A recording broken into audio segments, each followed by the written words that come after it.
మీ జీవితంలో ఆర్థిక ఇబ్బందులు పడుతూ ఎదగలేకపోతున్నారా? వెంటనే ఈ వెబినార్లో జాయిన్ అవ్వండి.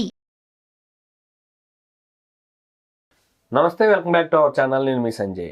ఈరోజు మనతో పాటు ఉన్నారు law of attraction coach, international motivational speaker మరియు సెలబ్రిటీ కోచ్ సురేష్ గారు. ఆయనతో మాట్లాడి కొన్ని విషయాలు తెలుసుకుందాం. నమస్తే సార్. నమస్తే సంజయ్. సార్, ఇప్పుడు కొంతమందికి అదృష్టం తేనె పట్టు పట్టినట్టు పట్టింది అంటారు. ఏ విధంగా అంటే కొన్ని సందర్భాల్లో చూసుకుంటే అప్పటి వరకు నార్మల్గా ఉన్న వ్యక్తి సడన్గా కోటీశ్వరుడు అయిపోతాడు, సడన్గా సెలబ్రిటీ అయిపోతాడు, సడన్గా ఒక బిజినెస్ మ్యాగ్నెట్లో అయిపోతుంటాడు. ఏ విధంగా అంటే నైట్కి రాతలు మారిన వాళ్ళు చాలా మంది కనిపిస్తారు.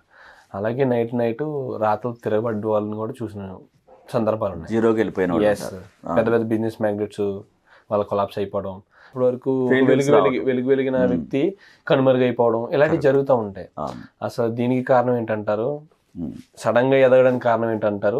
సడన్ గా కుప్ప కూలిపోవడానికి కారణం ఏంటంటారు? జరగటానికి మెయిన్ కారణం మన ఆలోచనలు. అంటే మన ఆత్మకి విపరీతమైన సంపదను చూపించడం, అందమైన కళలకు అంటుంటారు. నైట్ నిద్ర పట్టేదాకా వాళ్ళకు నిద్ర పట్టదు, తెల్లవారేదాకా కళలకు అంటూనే ఉంటారు. చూడండి, అంటే ఆ డ్రీమ్స్లో మునిగిపోయి ఉంటారు. ఆ సెలబ్రిటీ అయినట్టుగా, ఊహించని రీతిలో పెద్ద మొత్తాల్లో డబ్బు పొందినట్టుగా, ఒక కంపెనీ పెట్టినట్టుగా కళలకు అంటూ ఉంటారు.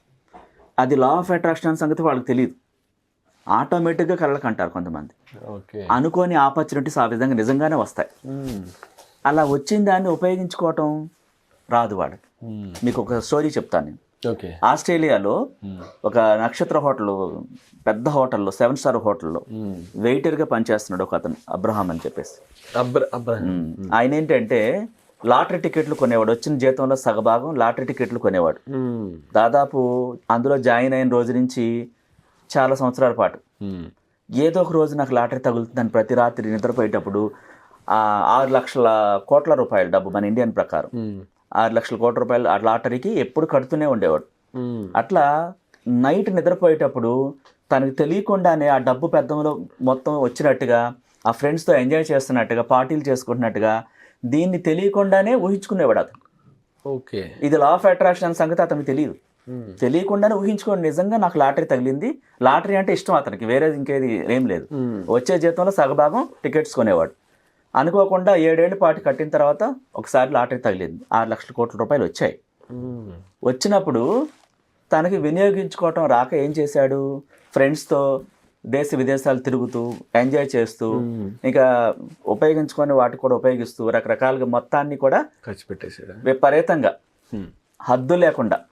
కనీసం దానికి ఒక వెనకాల మళ్ళీ దాన్ని ఉపయోగించుకోవడానికి ఒక ప్రాపర్టీస్ కొనటాలు కానీ, డిపాజిట్లు చేసుకోవటాలు కానీ, ఇలాంటి ఆలోచనలు ఏమీ లేవు. తను విపరీతంగా ఎంజాయ్ చేయదు. ఎందుకంటే తన కళలో కూడా అదే ఊహించాడు, ఎంజాయ్ చేస్తున్న స్థితిని ఊహించాడు. మీరు అర్థం చేసుకోండి, ఒక్కొక్క వ్యక్తి ఒకలాగా టాలెంట్ ఉంటుంది. ఆ టాలెంట్ని ఏం చేశాడు, తను ఎంజాయ్మెంట్కి వాడాడు. ఆ విజువలైజేషన్లో ఏం చేసింది, ఆకర్షణ సిద్ధాంతం మొత్తం ఖాళీ చేసింది. అంటే ఇంటరప్ట్ చేసిన సారీ, పర్వాలేదు చెప్పండి. తెల్లవారుజామున వచ్చే కళలు నిజమవుతాయి అంటారు.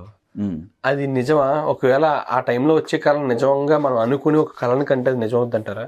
అంటే మీకు తెలియకుండా కొన్ని కలర్స్ వస్తూ ఉంటాయి. అవును, అంటే అది కళ అంటారా లేకపోతే అఫర్మేషన్ అంటారా? అది సంథింగ్ ఇక్కడ ఎలా ఉంటుందంటే, మనకి లా ఆఫ్ అట్రాక్షన్ తెలిసిన తర్వాత దాని నిమిత్తం కన్న కళలు నిజమవుతాయి. కొన్ని దృశ్యాలు భయంతోనో ఏవో చూసుంటారు కొన్ని చోట్ల. ఆ భయం తాలూకు ఫ్రేమ్స్ నిండిపోయి భయంతో వచ్చే కళలు కొన్ని ఉంటాయి, అవి వేరు.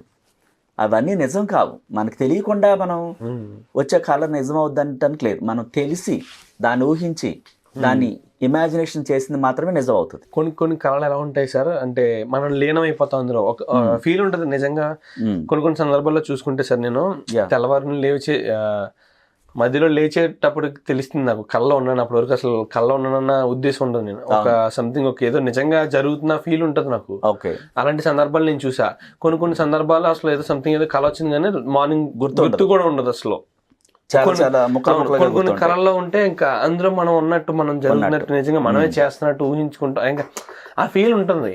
ఆ ఫీల్ ఉంటే మీరు పంపించినట్టు అవుతుంది విషయంలో, న్యాచురల్ గా పంపిస్తున్నారు దాన్ని, మీరు దాన్ని పొందుతారు. ఇక్కడ అతను ఏం చేశాడు, ఎంటర్టైన్మెంట్ చూపించాడు తన ప్రతి నైట్.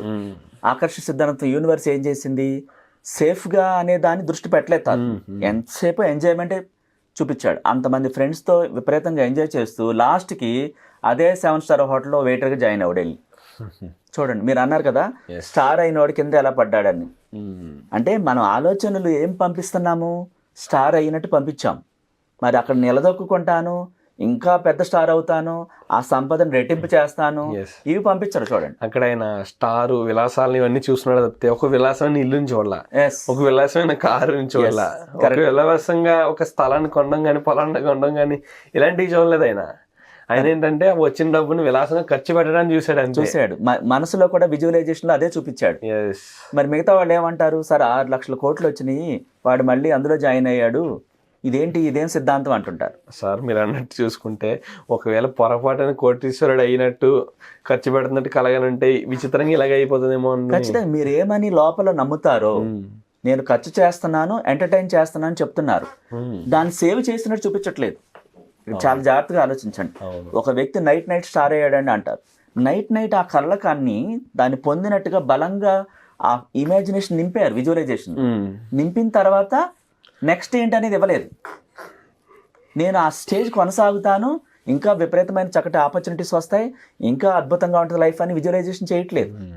స్టార్ అయ్యాం, అయిన తర్వాత కింద పడిపోయే దాన్ని ఊహించుకున్నాడు, భయపడ్డాడు, నెగిటివ్స్ని ఎక్కడో అందిపుచ్చుకున్నాడు. ఎవరిదో వరే అప్పటికప్పుడే పడిపోతారా మీరు అని ఎవరో చెప్పిన మాటలు నమ్ముంటాడు, భయపడి ఉంటాడు, ఏదైనా జరుగుతుంది. డబ్బు వచ్చిన వ్యక్తి ఏం చేశాడు? సో స్టార్ అయిన వ్యక్తి కూడా దాన్ని నిలబెట్టుకునే ఆలోచనలు చేయకుండా భయాన్ని వ్యక్తం చేసి ఉండొచ్చు.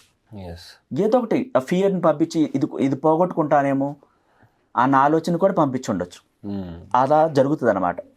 అంటే మనం ఎలా ఆలోచిస్తామో అలా తయారవుతాం. థ్యాంక్ యూ సార్, మాకు ఇలాంటి బెటర్ గైడెన్స్ ఇంకా ఫ్యూచర్లో ఇస్తారని కోరుకుంటున్నాను. తప్పకుండా. నమస్తే. Thank you.